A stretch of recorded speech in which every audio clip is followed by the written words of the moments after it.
4e édition Intersud ici sur Béziers, nous avons comme ambition de démontrer un savoir-faire ici sur le Biterrois qui est industriel, avec de belles entreprises comme l'entreprise Rochette qui usine au micron près certaines pièces importantes pour l'industrie. Être présent sur le salon Intersud, ça permet déjà à une entreprise comme Genvia qui est en zone de création, on est en phase de développement, de venir identifier tous les prestataires et tous les fournisseurs locaux qui vont nous permettre de nous développer. Et depuis maintenant plus d'un an, l'économie et notamment l'industrie est au centre de nos préoccupations. Je crois que ça fait le buzz avec Genvia, avec l'Eden, avec l'ensemble des partenaires. Il nous a semblé très important d'assister donc aujourd'hui à Intersud comme partenaire. J'ai l'habitude de dire que les élus et les intercommunalités notamment ne créent pas d'emplois, elles ne font que favoriser l'installation d'entreprises, notamment d'entreprises industrielles qui eux créent des emplois. Le salon, il est déterminé, il a envie de démontrer, comme je le disais, ce savoir-faire avec la totalité des acteurs. La région, bien sûr, avec Carole Delga, l'agglomération de Béziers, avec Robert Ménard. Aujourd'hui, qu'est-ce qui se passe à Béziers? C'est d'abord 43 entreprises nationales et internationales qui sont présentes. L'espace aussi dédié de l'industrie du futur, avec pas moins de 15 entreprises qui exposent leurs solutions. Alors pour Delta Automatisme, c'est très important d'être sur ce salon Intersud parce que ça nous permet de promouvoir nos solutions et de montrer le savoir-faire qu'on a, notamment dans les solutions à l'industrie du futur, et de montrer que sur le territoire de Béziers et plus largement de l'Hérault, on a des compétences, on a des savoir-faire qui peuvent permettre aux industriels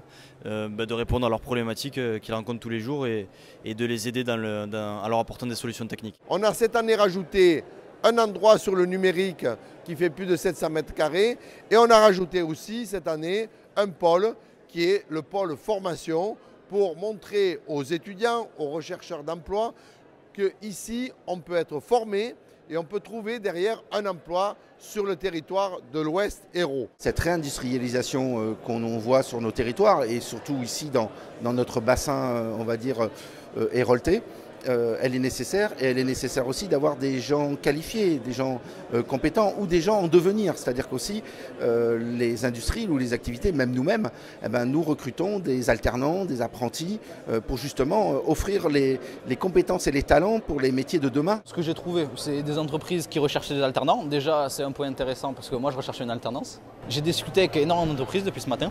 Par exemple, chaque alternance, ils me proposaient des jobs similaires, mais c'était des tâches différentes. Il y en avait, j'étais dans l'atelier, il y en avait, j'étais plus dans la pose, il y en avait, je faisais du dessin technique, il y en avait, je faisais les deux. Et du coup, c'était en fonction de chercher les alternants. Ça restait dans le domaine de l'industrie, ça restait de la formation, on se forme. Il y a une volonté d'établir ici plus de 5000 emplois pérennes sur l'Ouest Hérault.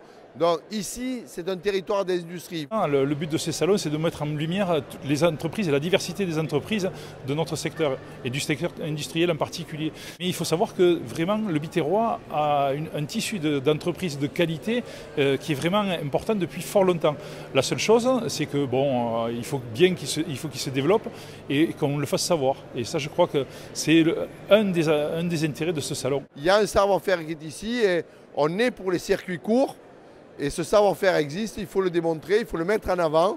Donc on a des savoir-faire ici, on a aussi une industrie qui est beaucoup plus variée que le bassin toulousain, il ne faut pas en rougir, mais il faut être à l'écoute et des opportunités, développer des nouveaux projets.